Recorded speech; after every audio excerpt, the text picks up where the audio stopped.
Hey everyone, it is Jamie Joe right here at Madlet Musings, and I'm super happy to have back with me my buddy Erica Vetsch.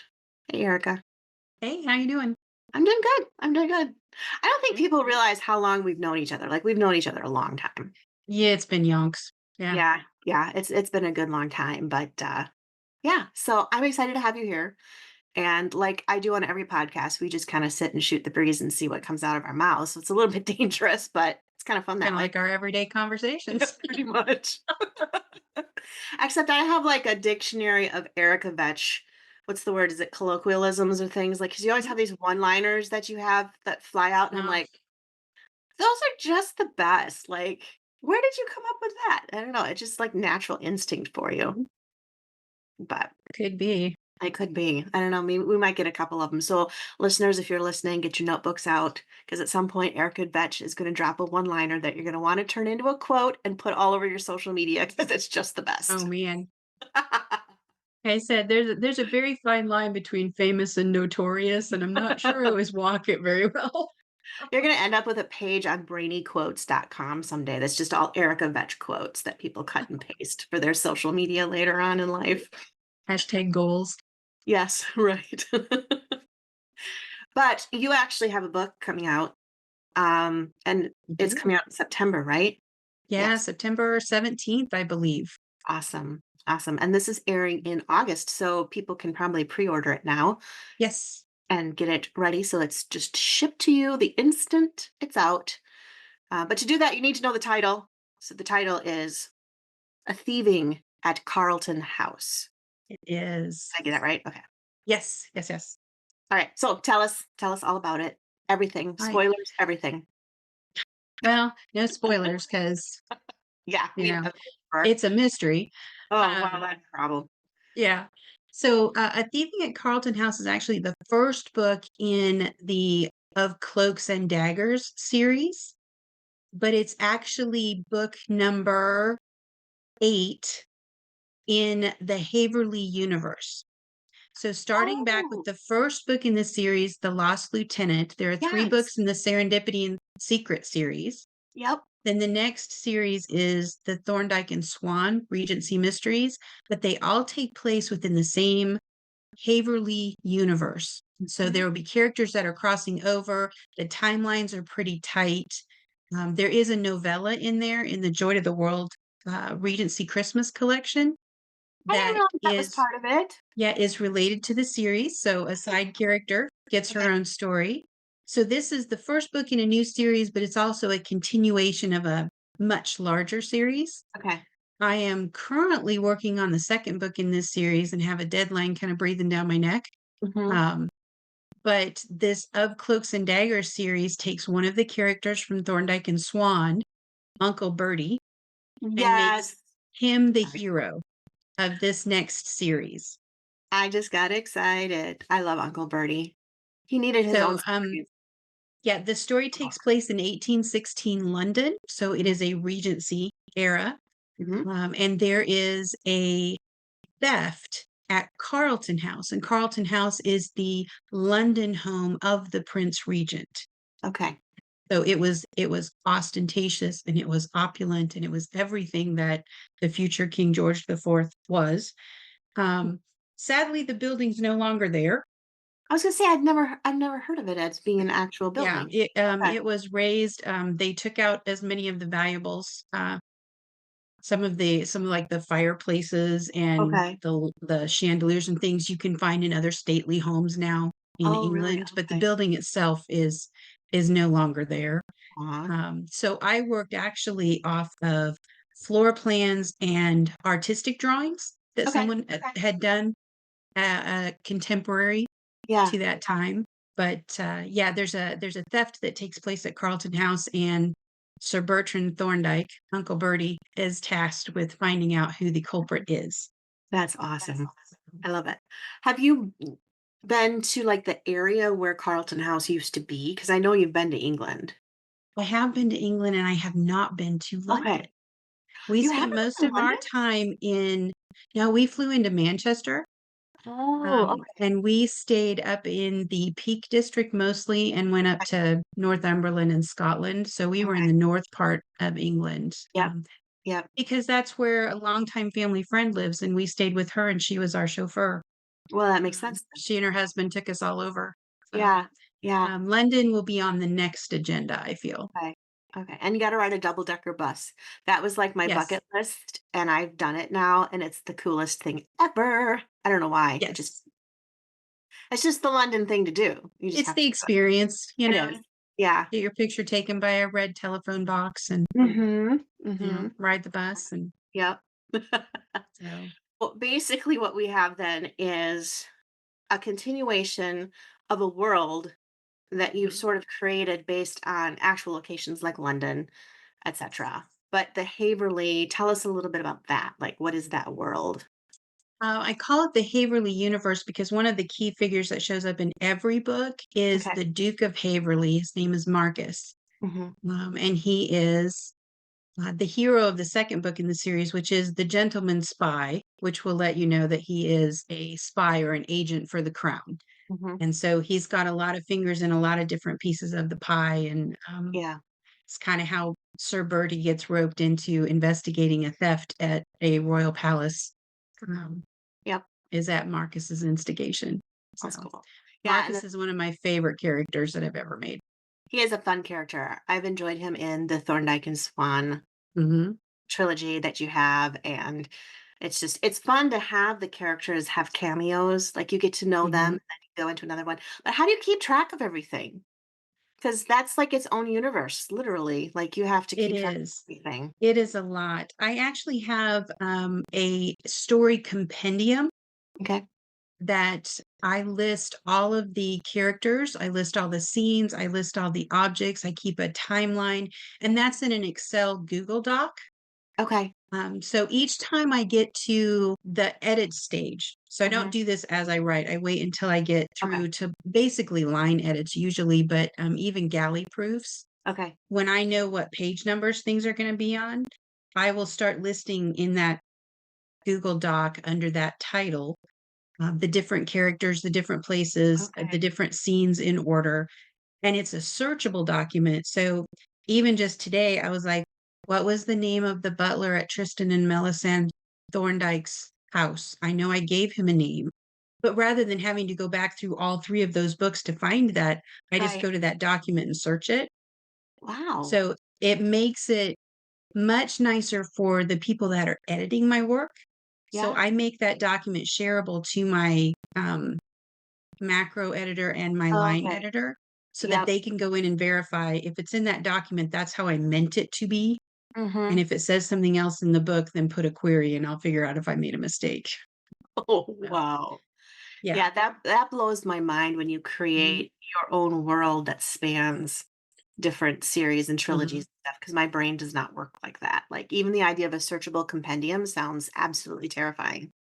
Well, one of the reasons that you have to do it is I wrote the first book in this series 6 or 7 years ago. Okay. Readers may read all 7 or 8 of them in a 3-week span, and so Right. they're on top of all of it, Yeah.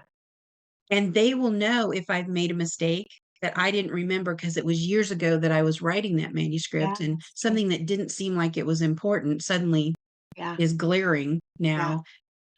The other fun thing about it is you get to drop in Easter eggs for faithful readers, right? If you Mhm. just pick up, book 4 or whatever, you can read it and it's a standalone story.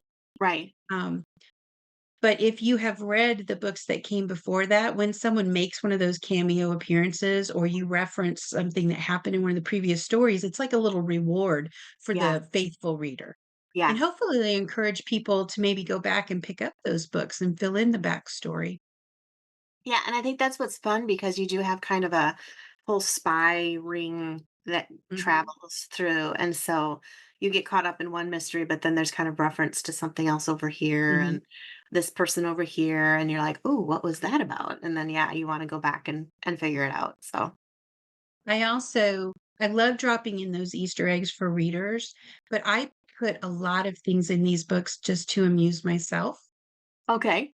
Um, In the very first book, you come across the solicitors firm known as Coles, Franks, and Moody, Yeah. right? Mhm. Um, those are actually the last names of the 3 men who propped the front row of the scrum for the All Blacks in the 2015 World Cup in England, And that's rugby, right? and that's rugby.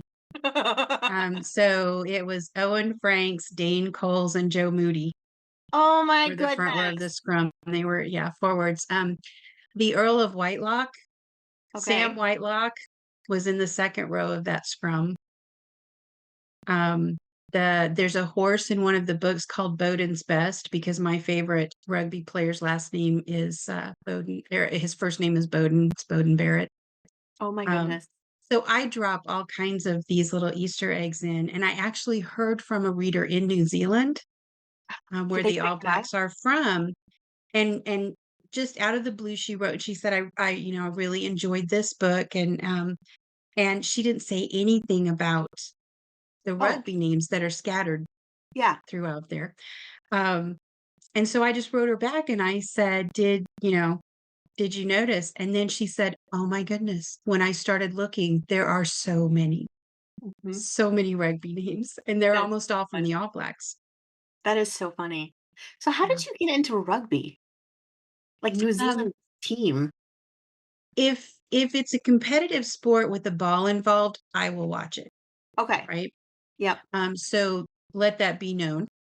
Right. But rugby, unless you grew up with it as part of your culture, or you have someone to explain it to you, you're trying to fit rugby and NFL football together and they don't, They don't. No. right? No. So I actually have a friend here in Rochester who was a missionary kid. He grew up in Uganda, Okay. but he went to school at a missionary school in Kenya and they played rugby. Okay. And so we were at their house and they mentioned something about rugby. And I said, I have always wanted to understand that. Yeah. Sure. And so he had some taped. Okay. He Yep. put it on and, taped. I just dated myself there. He had Well, I recorded went right some. with it, so apparently I Yeah. did. But Um, I know what you're he talking blew about. the dust off his VCR. Yeah. Um, so he actually started it and got up and gave almost like a classroom demonstration of, this is what, in my mind, the line of scrimmage is, Yeah. right? These are the rules around, it's called the breakdown, every time they Okay. make a tackle and recycle the ball. And Okay. I got just a handful of the rules, and all of a sudden I'm like, well, this is a great sport. So I started watching it, Okay. um, because I had an ESPN Plus subscription, and they were showing Southern Hemisphere rugby as one of those weird little side Yeah. sports. Yeah. So I started watching it and listening to the commentators and learning about rugby, and it is an amazing sport. Okay. I believe it was Winston Churchill who said it's a hooligan's game that's played by gentlemen, Oh, okay. whereas soccer or football is a gentleman's game that's played by hooligans. That sounds like Churchill. That's a Yeah. total Churchill statement. They Yeah. say that rugby is 80 minutes of pretending you're not hurt, and soccer is 90 minutes of pretending you are. That's true Yeah. about soccer. Yeah.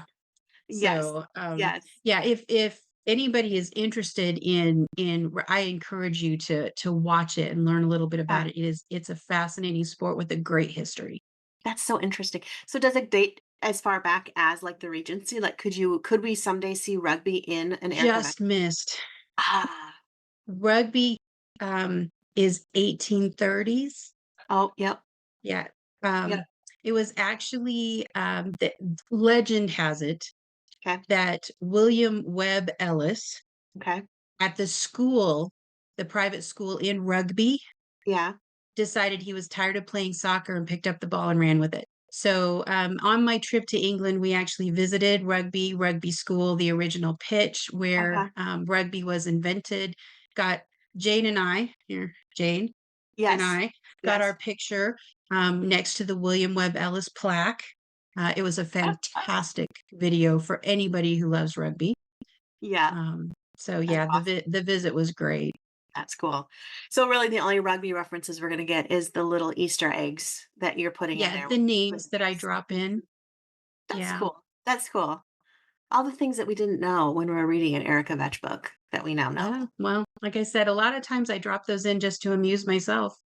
You got to. You got to. All right. So, a thieving at Carlton House. Can you tell us what goes missing? Like, what are they looking for that was stolen? It's a pearl and sapphire parure, which is a set of jewelry. So Okay. tiara, brooch, necklace, earrings, bracelet Okay. that the prince purchased for his hopefully soon to be mistress because he was Ooh. quite the womanizer.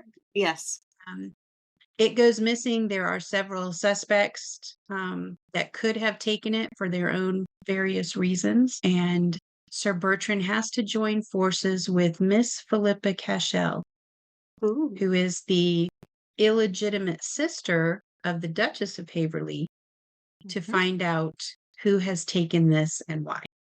Okay. And can you tell us a little bit about her? Is she like spunky, or is she timid, or is she going to give Bertie a run for his money? At one time, she was like the most sought after courtesan in Ooh. Okay. London. Okay. She is the illegitimate daughter of the Earl of Mhm. Tiptree. Her sister is a duchess, Okay. and she is sort of rescued out of that life. She wants to leave that life Mhm. and has now made it her mission to help other women leave that life. Okay. So they have started a school for those women to train them in skills that they will need to either be domestic help or work in a Okay. seamstress shop or a milliner's shop, dairymaid, those sort of things, so that they can support themselves because there just were not that many opportunities for women Yeah. during the Regency Right. to make a living. Mhm. It's one of the reasons why at any given time they estimated that there were about 70,000 prostitutes that made at least part of their living on the Wow. streets, during Regency London Wow. times. That's really Yeah, sad. That's it is really very sad. sad.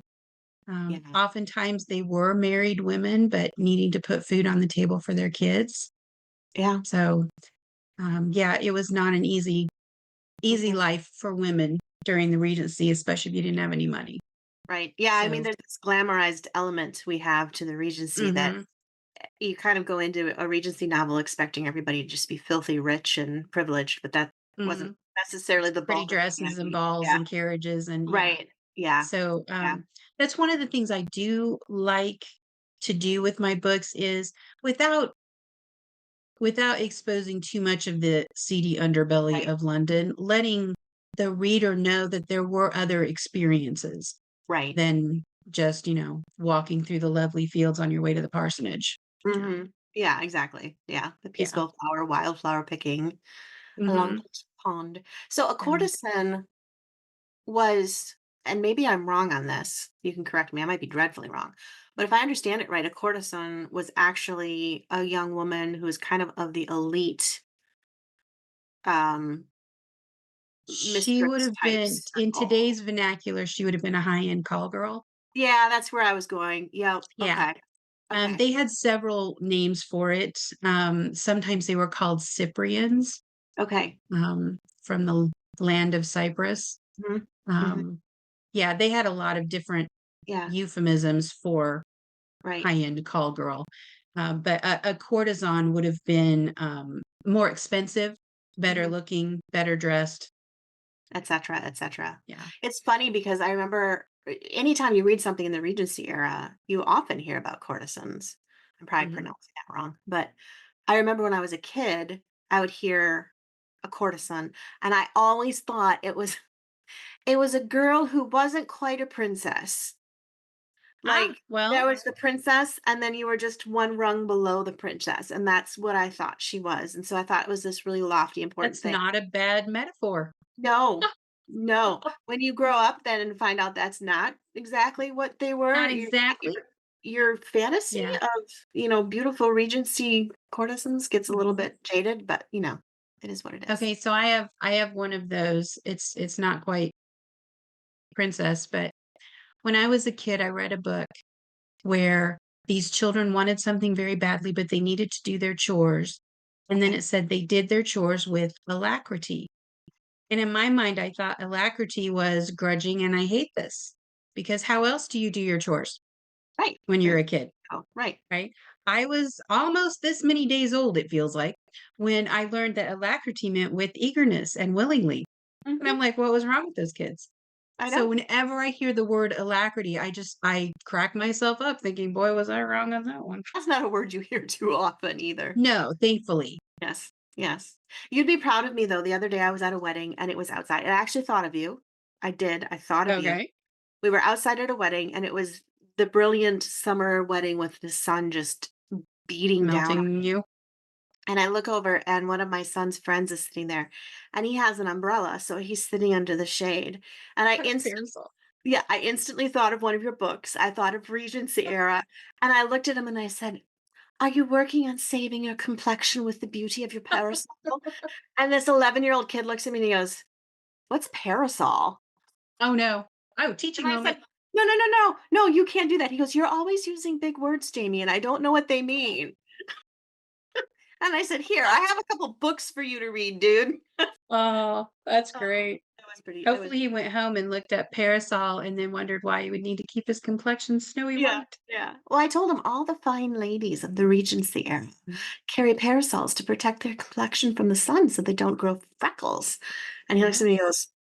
goes, I don't care about freckles. It's not a parasol." He goes, "It's an umbrella." I'm like, "It's not raining." Do you know they went to such extremes to keep their complexion pale that they would take small doses of arsenic, Yeah, poison themselves on I know. purpose so that they would have that chalk white skin. Which is absolutely unreal to me. They Yeah. didn't they put arsenic in other things too, like beauty products and things like that because it In would in beauty products, but also anything at the time that had a green dye. So dresses that were dyed, the fabric was green, if your wallpaper was okay. green, your carpet, that somehow arsenic bound that green dye to the fabric, so it would stay vibrant instead of turning that kind of mossy green, Yeah, yeah. Oh, gray kinda that's color. great. Yeah. So, arsenic was readily available. You could buy it from any apothecary. Mhm. Um, there were more than a few gentlemen who ate dinner and didn't wake up after. So their Yep, wives would just sprinkle a little bit of extra. yep. But women often suffered arsenic poisoning, not just because they were Yeah. taking it for their complexion, but they were absorbing it with all of their long sleeve gowns. The only Wow. thing that saved a lot of them was what they wore so many undergarments, layers between them and the dyed gown. Oh, sure. So it kept it from Um, seeping into the so skin. yeah, it would keep it from absorbing into their skin quite as much, but their sleeves, they didn't wear usually undergarments under their sleeves, so if they were lined, they were better Okay. off, but if it was an unlined sleeve, they just had an arsenic-soaked piece of cloth right next to their skin. Wow. There's a lot of Wow. scope for story in there. Yeah, there is. There's a lot of stuff you can do with that. So does arsenic make its way into any of your books yet? Maybe. Maybe. That's a Stay loaded tuned maybe. Ooh. for book number 3 in the series. Ooh. I love it. That's good. Ladies and gentlemen, we're going to get some true Regency arsenic tales coming from Erica Vetsch. Mhm. This is good. This is good. Yeah. All right. Awesome. Well, the book is called A Thieving at Carlton House. Mhm. It's the first one, and there's going to be three in this trilogy. There are 3 in this series. Okay. Almost finished with book number 2. Hmm. Um, and then that should release next, I think next summer. Okay. All right. So we're kind of on a 9-10 month Right. cycle Hmm. with these Yep. That because it works. That takes a long works. time to write them and a long time to edit them. It does. It's not a quick process. No. I love it when readers are like, write faster. And you're like, I can't. Yeah, yeah, it doesn't work that way. No, this is as fast as it's gonna go, so but if readers who are just getting to know you haven't read your books, they can go Mhm. back to the first book in the connected Haverly universe, which would be what's the title of that one? It's called The Lost Lieutenant. Okay. If you go to my website, ericavetch.com, I Okay. have all of my books are in a downloadable PDF. Mhm. Because in another iteration of my writing career, I did a lot of writing of American West, Right. cowboy, westward expansion Yep. kind.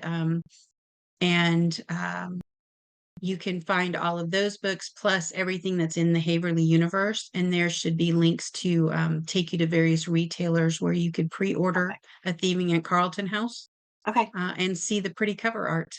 It's So, gorgeous. I've seen the uh, cover art. It's Yeah, great. so Philippa is on the cover of this one. I have seen books 2 and 3. So, yeah, they did all the covers at once, Did and I they? can't wait to unveil book number 2 to Ooh, you. that's But exciting. watch Yeah. ericavetch.com.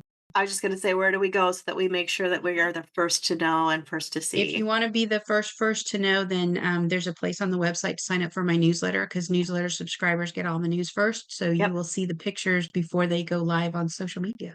Yay! Can't wait. Love it. Well, if anybody knows me, they know I'm a diehard Erica Vetsch fan. So you can't go wrong if you're listening to this podcast. Highly endorsed.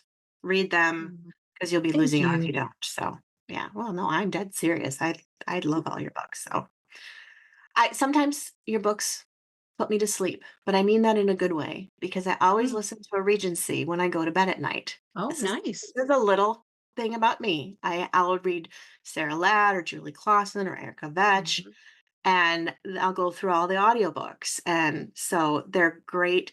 And I figured out why. Not just because I love Regency, they're always read with an English accent. And there's mhm. something lulling about an English accent. Yeah, it's got a certain lyricism, It a does. rhythm to it. It does. I was trying to listen to a different book, which was equally as interesting, but it was read with an American accent. And I'm like, I'm not getting sleepy. Mm, This isn't mhm. working. And I switched over to Regency and I'm like, "Oh, I'm out."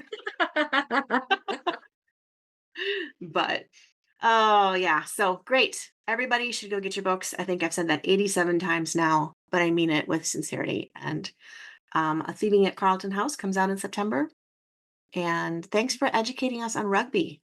Oh, my pleasure, it's a passion. I'm actually kind of curious now to go look up because we have ESPN Plus for whatever reason. I don't know why, Yeah, I don't but know if it's available on there anymore, but okay. if you go on YouTube and look up Oh, just type in, like, All Blacks full match, you'll be able okay. to pull up some previous games, Okay. And then um, we'll understand Erica Vetch a little bit more. a little bit more. All right. Thanks for being on with us today, Erica. This has been Oh, so much fun. yeah, thanks for having me, it's always a good time.